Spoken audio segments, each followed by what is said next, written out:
Bu, saya minta izin untuk supervisi di sekolah ini. Baik, saya terima untuk supervisi di sekolah ini, tapi pas nanti supervisi ada tamu yang akan datang. Saya betul, Bu. Terima kasih.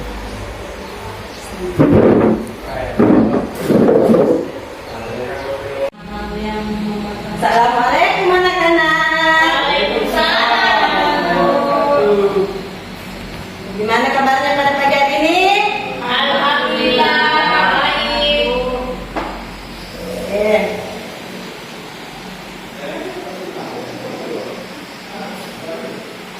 Baiklah, hari ini kita akan memasuki materi yaitu menghindari perilaku tercela.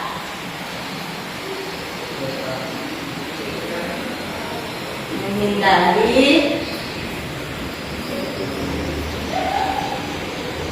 perilaku tercela. Oke. Itu menghindari perilaku tercela. Ada yang tahu tidak apa itu menghindari perilaku tercela? Oke, baiklah dijelaskan sedikit apa itu menghindari perilaku tercela. Nah, sini itu israf, pengertian israf, tafsir dan fitnah. Israf adalah bersukaria sampai melebihi batas. Nah, sedangkan secara istilah adalah perilaku berlebih-lebihan yang dilakukan seseorang di luar kewajaran atau kepatutan. Nah, Allah sendiri dengan tegas membenci orang-orang yang berperilaku israf. Tuh, Allah berfirman dalam surah Al-A'raf ayat 31. Ya bani Adama khudzu zinatukum inda kullu masrabu wala tusrifu innahu la yuhibbul musrifin. Yang artinya, hai anak Adam, pakailah pakaianmu yang indah di setiap memasuki masjid. Makan dan minumlah dan janganlah berlebih-lebihan. Sesungguhnya Allah tidak suka orang yang berlebih-lebihan. Nah, dalam surah ini dijelaskan bahwa tidak diperbolehkan untuk berlebih-lebihan dalam makan, minum, berpakaian, dan beribadah. Karena sesuatu yang berlebihan pasti memiliki mudarat bagi manusia. Oleh karena itu, dalam Islam dianjurkan untuk hidup sederhana dan tidak sombong. Jadi kita hidup itu tidak boleh berlebih-lebihan dan tidak boleh sombong. Nah, yang kedua itu adalah taksir. Oke, perilaku boros atau perbuatan menghambur-hamburkan uang ataupun barang karena kesenangan atau kebiasaan. Nah, misalnya membeli minuman keras atau yang beralkohol seperti narkoba, arak, dan bir. Nah, itu termasuk perilaku boros. Nah, yang ketiga, fitnah. Fitnah merupakan perkataan bohong yang bermaksud menjelek-jelekan orang. Nah, yaitu misalnya menceritakan aib orang lain, aib orang lain. Itu termasuk fitnah. Oke, contoh dari bentuk contoh dan perbuatan israf, tafsir, dan fitnah. Nah, israf yaitu israf dalam makan dan minum. Nah, tidak boleh berlebih-lebihan dalam makan dan minum. Nah, israf dalam menggunakan listrik. Nah, tidak boleh berlebih-lebihan dalam menggunakan listrik. Jika selesai dipakai harus dimatikan. Nah, yaitu israf. Assalamualaikum. Oke, baiklah kita lanjut.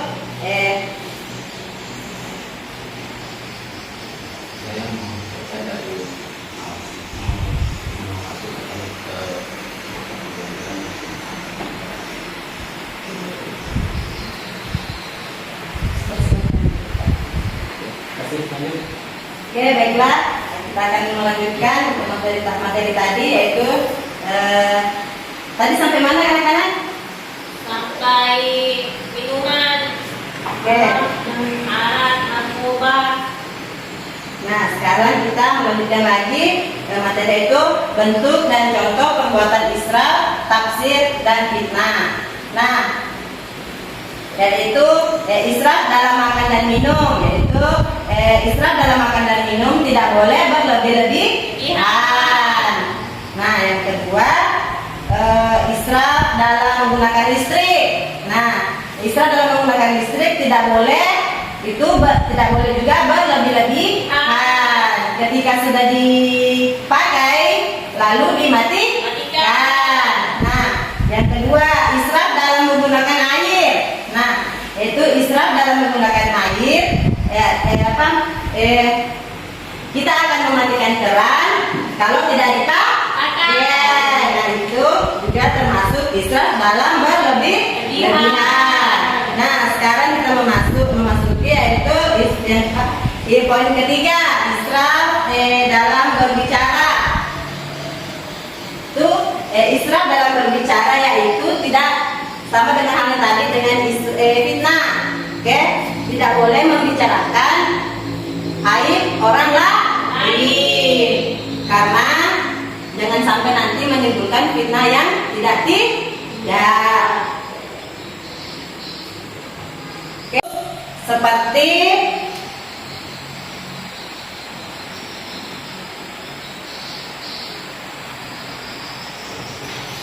Satu, dua, tiga. nah itu kita masuk perbuatan israf. Nah, apa itu perbuatan israf? Perbuatan yang berlebih-lebihan, Bu. Oke, ada yang lain? Perbuatan yang boros, Nah, ada lagi yang lain? perbuatan yang kurang baik. Oke. Oke, sekarang kita memasuki itu bentuk tafsir. Nah, salah satu contoh sifat tafsir adalah menafsirkan segala sesuatu tanpa merasa jenuh. Boros dari harta, mubazir dan kesehatan, dan mubazir dalam waktu. Nah, misalnya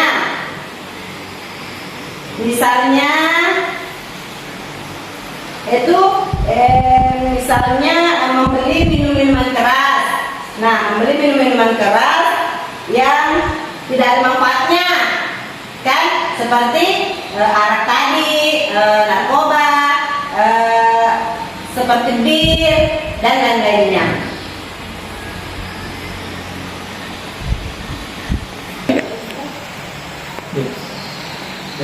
Mohon izin, Bu. Saya mau pada sisi sebentar. Boleh Pak? Silakan. Saya kembali dulu. Oke, di sini. Assalamualaikum warahmatullahi wabarakatuh. Waalaikumsalam warahmatullahi wabarakatuh. Apa kabar anak-anak? Alhamdulillah, baik Pak. Sehat? Sehat. Oke, Pak. Bukti sehat seperti apa? Sehat. Oke. Perkenalkan, nama Bapak adalah Firman. Bapak dari pengawas sekolah ya. Jadi Bapak ingin mengetahui sejauh mana pembelajaran anak-anak selama kurun waktu beberapa bulan terakhir ini. Nah, sekarang Bapak ingin tanya, hari ini anak-anak belajar apa? Menghindari perilaku tercela. Apa? Menghindari perilaku tercela. Menghindari perilaku tercela. Nah, di sini saya ingin bertanya, namanya anak yang dibimbing siapa? Novita Rahayu Pak. Novita Rahayu. Keren kan namanya, cantik sama orangnya. Novita, perilaku itu artinya apa? Perbuatan, Pak. Nah, perbuatan. Yang lain? Ya Pak, tingkah laku. Ya, tingkah laku. Ada lagi yang lain?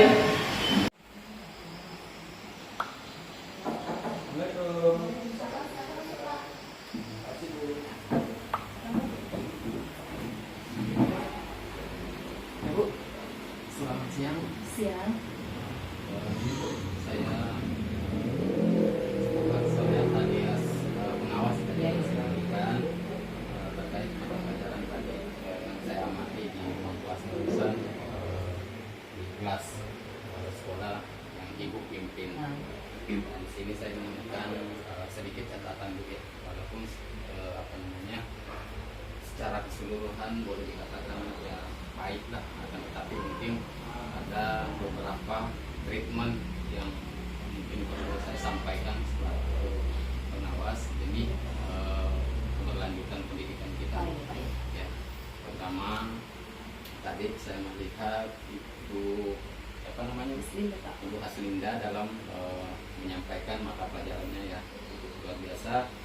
Namun sebagai masukan Bu, Ya. karena saya melihat tadi beliau ini hanya melakukan atau menerapkan pembelajaran metode ceramah. Nah, ini nanti demi keberlangsungan pendidikan kita di Indonesia, saya sarankan Ibu Aslinda dengan yang lain mungkin Bu ya, ketika misalnya ada pelajaran seperti ini, mungkin anak-anak itu dipanggil satu-satu. Kalau misalnya contoh apa yang dimaksud tadi yang disampaikan oleh ibunya itu, nanti anaknya itu dipanggil satu-satu untuk menulis sendiri pendapatnya. Ya, misalnya contoh tadi akhlak ya. Nah, anak si A misalnya atau si A dipanggil, siapa yang tahu jawabannya? Kalau misalnya si A jawab, saya Pak, akhlak itu bagian dari perbuatan. Nah, itu anaknya dipanggil menulis sendiri satu. Nah, nanti itu semua anak-anak yang berani menjawab Bu, itu nanti dipanggil satu. Itu bagian dari praktek Bu ya. Kemudian saya sampaikan juga Bu, ini ditambahlah pokoknya misalnya ada metode diskusi. Jadi anak-anak itu nanti diberikan keleluasan berekspresi ya. Dalam hal ini diarahkan untuk membentuk kelompok masing-masing. Nah, nanti itu dipraktekkan. Nah, misalnya akhlak yang tidak baik itu contohnya seperti apa ya? Yang baik itu